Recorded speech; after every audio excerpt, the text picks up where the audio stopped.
Inside Dr. Dre's secret $3 billion empire, the headphones he sold to Apple.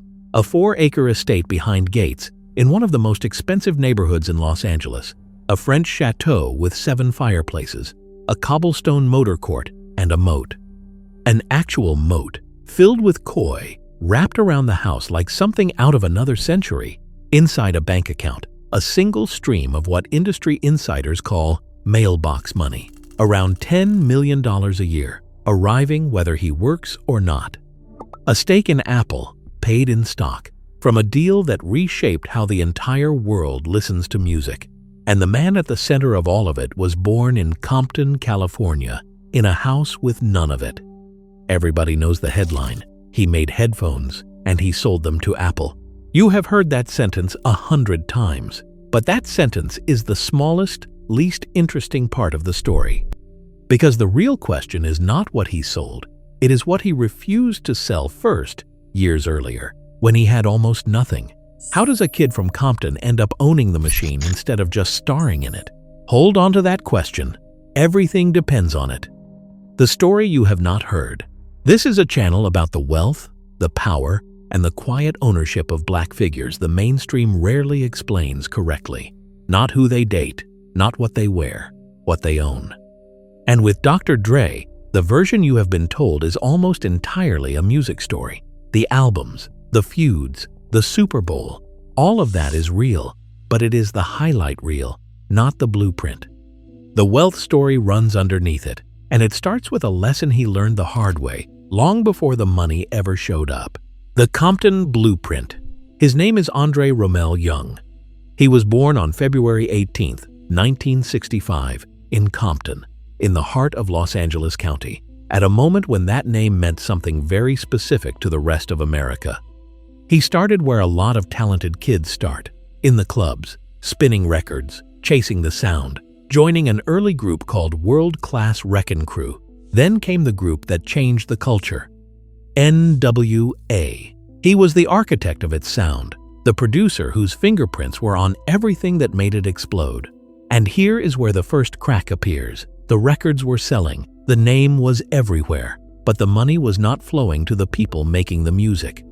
It was flowing to the people who owned the business around the music. Dre was building a machine that made other men wealthy, and he was standing outside of it. So, in 1991, he did something that would define the rest of his life. He left. He walked away from the group he had helped build, because being the talent was not the same as being the owner. And that distinction, painful as it was, became the whole thesis of his life. Fame depreciates, ownership compounds. He did not have the language for it yet, but he had lived it. And once you learn that lesson at the bottom, you never unlearn it at the top. If that idea, the gap between the icon and the owner, is the reason you click this video, then subscribe and turn on notifications right now. This is exactly the kind of story we tell every single week, and you are going to want the next one. Because leaving one machine only raised a harder question. Could he build one of his own? The foundation years. His answer came fast, and it came loud. In the aftermath of N.W.A., Dre co-founded a new label, Death Row Records, alongside Suge Knight. And in 1992, he released a solo album called The Chronic. It did not just sell. It rewired West Coast hip-hop, launched the G-Funk sound, and turned a young protege named Snoop into a superstar overnight. This was the conventional money, the record deals, the production fees, the fame that comes with being the most respected ear in the industry. By any normal measure, he had made it. But watch the pattern, because it repeats. Death Row was a hit factory, and once again, the ownership sat in complicated, dangerous hands. The label became infamous for the wrong reasons. The money got murky, the environment turned volatile. And Dre, who had already walked away from one situation where he did not own his share, saw the same story writing itself again. The Chronic proved he could build a sound. It did not prove he could keep what he built. So the conventional money was never the structure. It was only ever the foundation. The interesting question was what he would build on top of it. And this time, he was determined to hold the deed himself. The man who walked away. In 1996, he did it again. He left death row. Think about what that took. He was walking away from the label he had helped make legendary, from catalog, from a guaranteed seat at the biggest table in the genre. On paper, it looked like a man setting fire to his own success. But he was not burning anything down. He was trading short-term money for long-term ownership. He founded a new label, Aftermath Entertainment, structured through Interscope, and this time he built it so the value would accrue to him. For a while, the bet looked shaky. The early Aftermath years were slow. Critics whispered that he had peaked. And then, in a moment that would justify the entire gamble, he heard a demo from an unknown white rapper out of Detroit that every other executive in the industry had passed on. He signed Eminem. That single decision did not just revive his career, it validated the whole architecture. Because Dre was no longer just the artist on the record, he was the owner of the company that owned the future. And the future was about to get very, very expensive to compete with. The machine he built, Aftermath, became one of the most valuable talent engines in music history. After Eminem came the ripple. Eminem's label, in turn, helped bring in a Queens rapper named 50 Cent, whose debut sold at a scale the industry rarely sees. Then, The Game. Later, a kid from Compton named Kendrick Lamar, who would go on to become one of the most decorated artists of his generation. Every one of those names ran through Dre's machine. And here is the part that matters for the wealth story. He was not simply collecting hits. He was accumulating an owned position in the most valuable catalog in modern music, plus a producer's share that would pay him for decades, long after the song stopped being new. This is the compounding he understood before almost anyone else in the genre. A hit pays you once. Ownership of the hit pays you forever. But even a catalog like that had a ceiling. Music money, no matter how good, was still music money. To reach the number that would put him in a different conversation entirely, he was about to leave the industry that made him and bet on something nobody expected. Not a song, a product. Speakers, not sneakers. Around 2006, Dre was frustrated. He hated how his carefully crafted music sounded coming out of the cheap plastic earbuds everyone was using. He was ready to slap his name on a line of sneakers, the way every celebrity did.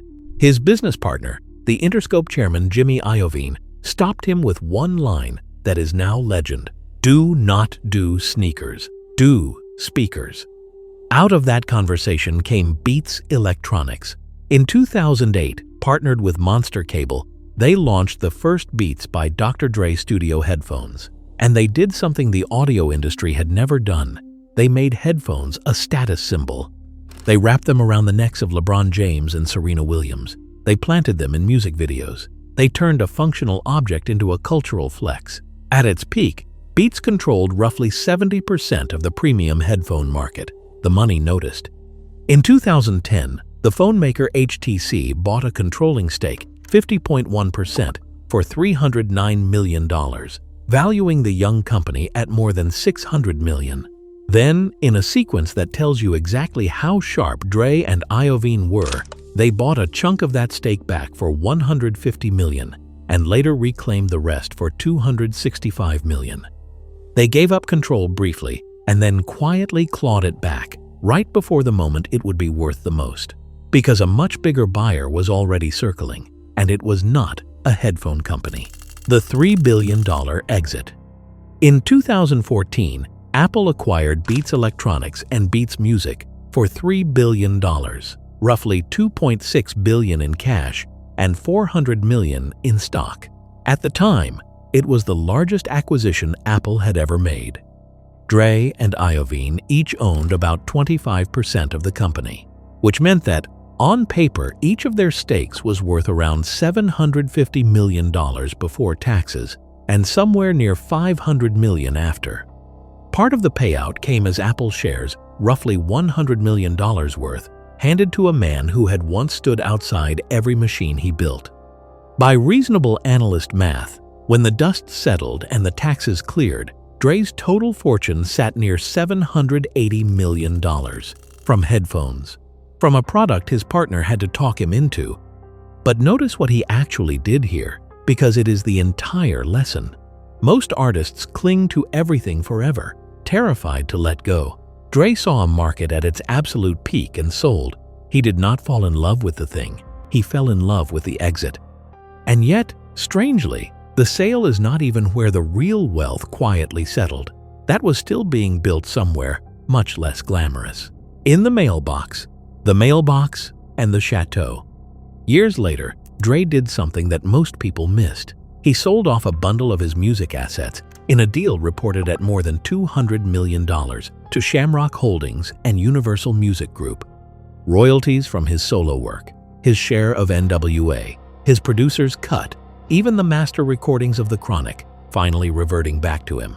That bundle alone generated close to $10 million a year in passive income before he cashed it out. And then there is the land. His real estate portfolio has been reported at around $80 million, spread across Hollywood Hills, Woodland Hills, Calabasas, and Pacific Palisades. The crown of it is that Chateau in Brentwood. He bought it in 2014 for $40 million from Tom Brady and Gisele, who had built it and originally paid just under $12 million for the land. Designed by the celebrated architect Richard Landry, it sits on 4 hilltop acres, French country stone, reclaimed wood beams, 5 bedrooms, 9 bathrooms, 7 fireplaces. The koi-filled moat. Today, it is reportedly worth well over $50 million. He did not just buy a house. He bought the appreciating asset at a discount with headphone money. That is the whole philosophy compressed into a single address. But the most important thing he built with the money was never for himself. The legacy lever. This is where the wealth stops being personal and starts becoming architecture. Together with Jimmy Iovine, Dre gave a reported $70 million to the University of Southern California to found the Jimmy Iovine and Andre Young Academy, a school built to fuse art, technology, and business, so the next generation could learn the exact game he had to figure out alone. He pledged proceeds from his album named after his hometown toward a performing arts complex at Compton High School, sending capital straight back into the streets that made him. And in 2023, the Recording Academy created the Dr. Dre Global Impact Award, an honor since given to Jay-Z, Alicia Keys, and Pharrell Williams. This is the multiplier. Wealth that does not just sit in a chateau, but flows back out as institutions, as scholarships, as opportunity for kids who look like him and started where he started. That is ownership doing what fame never could. So where does all of that leave him now? The life now. Today, Andre Young is 61 years old. He still runs Aftermath. He still lives behind the moat in Brentwood. His recent chapters read like a man with nothing left to prove. In 2022, he headlined the Super Bowl halftime show alongside Snoop, Eminem, Kendrick, Mary J. Blige, and 50 Cent, a performance that won an Emmy. In 2024, he received a star on the Hollywood Walk of Fame. He launched a gin brand, Still G.I.N., with his old friend Snoop Dogg. And in early 2026, Forbes formally listed him as a billionaire, a designation some outlets still dispute, which tells you the exact number matters less than the trajectory. He does not chase the spotlight anymore. He does not have to. The spotlight was the thing he learned to stop needing a very long time ago. The synthesis. So go back to that moated chateau, the Mailbox paying $10 million a year, the Apple stock, the kid from Compton with none of it. Now you understand what actually happened. He did not get rich because he sold headphones. He got rich because, at every single fork, he chose the deed over the applause. He left N.W.A. to own his share. He left Death Row to own his label. He sold beats at the peak to own the exit instead of the ego. He owns the frequency your favorite songs live inside. He owns the catalog that raised 3 generations of rap. He owns the school teaching the next one. He owns the discount he negotiated on a billionaire's mansion and the moat around it. That is the territory, not a city, not an island, something bigger and harder to see. He owns the machine itself. Fame depreciates, ownership compounds, and Andre Young spent 40 years proving that the loudest man in the room is almost never the one who owns it. Now I want to hear from you. Which move was the smartest one he ever made? Was it leaving N.W.A. with nothing? Was it walking away from death row? Was it selling beats at the exact top? Or was it quietly buying the appreciating Chateau with the headphone money? Drop your pick in the comments and tell me why. And if this is the kind of wealth story you have been looking for, subscribe and turn on notifications, because next week we are breaking down another icon who quietly became an owner while everyone was watching the wrong thing. The next one is already on screen. Go watch it.